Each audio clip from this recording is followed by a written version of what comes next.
एक नौजवान था, उनका नाम था क्लैरेंस बर्ड्स आई।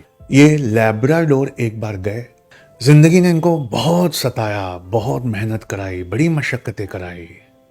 फाइनली ये लैब्राडोर की ठंडी में जाकर बैठे। वहां उन्होंने देखा कि लोग मछली मार रहे थे, क्योंकि वो one of the best fishing grounds है।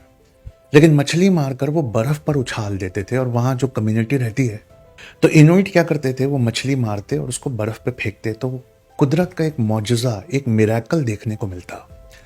अचानक से ठंडी की वजह से वो मछली जम जाती है, और वहां के लोग आकर उनको हंसते हुए कहते, पता है? बोले क्या?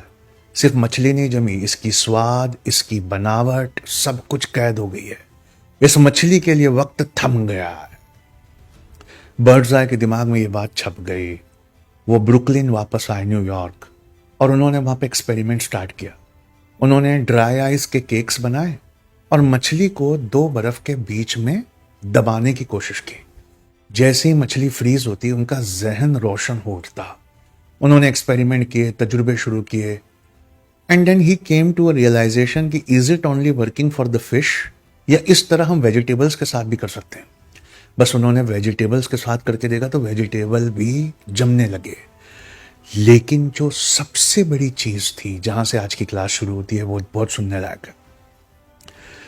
इन वेजिटेबल्स और फिश को जब डीप फ्रीज किया जाए और इन्हें पकाया जाए, तो टेस्ट वैसे का वैसा बरकरार रहता था।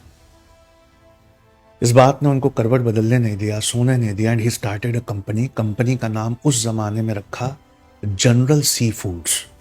आज इसका टर्नओवर तकरीबन $5 बिलियन का है।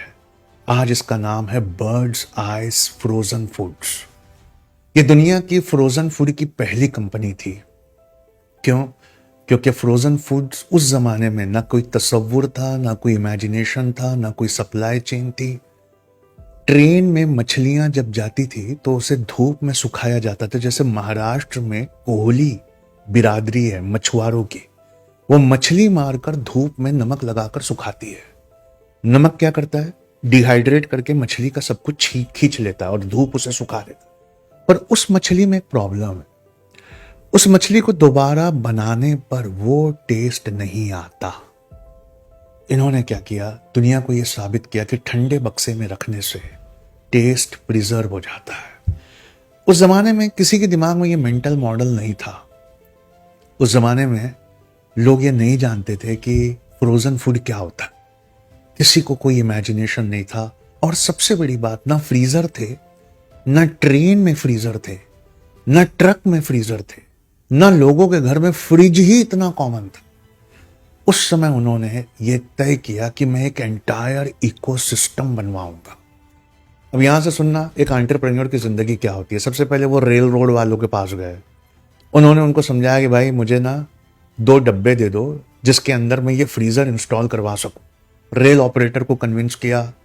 फिर सब्जी विक्रेता ग्रोसर्स के पास गए और उन्होंने कहा कि तुम्हारी सबसे अच्छी जगह ये फ्रीजर रख दो, और मैं इस पर कुछ स्टिकर लगाऊंगा कि कैसे टेस्ट बाकी रहता है, इससे तुम्हारा सेल्स बढ़ जाएगा। उन्होंने एक एक को, इवन वो पैकेजिंग वालों के पास गए और उन्होंने कहा पैकेजिंग में इनोवेशन कर दो ताकि ये मछली बर्फ के साथ अंदर अंदर बरकरार रहे। $500 बिलियन का टर्नओवर है इस कंपनी का। क्या सीखने लायक है इसमें से? काश हम सब एक रूम में बैठे होते तो मैं यहाँ चुप हो जाता और एक सीरीज ऑफ सवाल पूछता, लेकिन हम में से हर एक के पास इतना वक्त नहीं है, इसलिए बता रहा हूँ। उन्होंने एक मछली का बिजनेस डिजाइन नहीं किया। मछली मारना, मछली बेचना सदैव हमेशा से था। इन्होंने एक पूरी कैटेगरी डिजाइन की उस बिजनेस में जो दुनिया का सबसे पुराना बिजनेस था।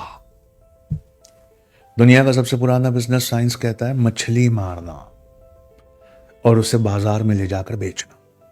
जीवन सबसे पहले कहां आया? साइंस कहता है पानी में, कुनकुने पानी में। दुनिया के सबसे पुराने बिजनेस में उन्होंने कैटेगरी इन्वेंट की।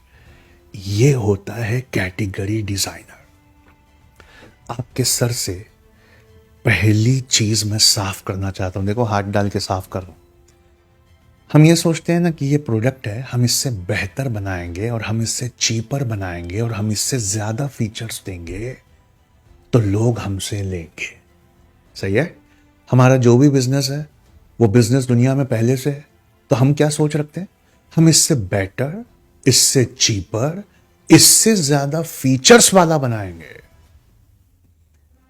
जो कैटेगरी डिज़ाइनर है ना, वो उसी बिजनेस को डिफरेंट एंगल से सोचते हैं। Not better, not cheaper, not more features. Different मतलब, बहुत ध्यान से सुनना मैं क्या बता दूं। डिफरेंस मतलब वो अपने दो हाथ ऐसे करके अपने ग्रोसर को, रेल रोड के मालिक को और अपने कस्टमर को दो कहानियां सुनाते हैं।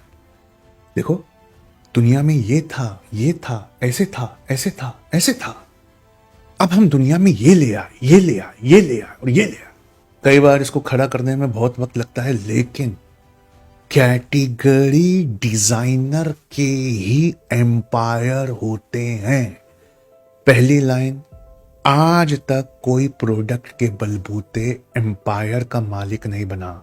जितने एम्पायर के मालिकों को आप जानते हैं, उन्होंने अपनी फील्ड में कैटेगरी के डिजाइन को ही उठाकर पलट दिया।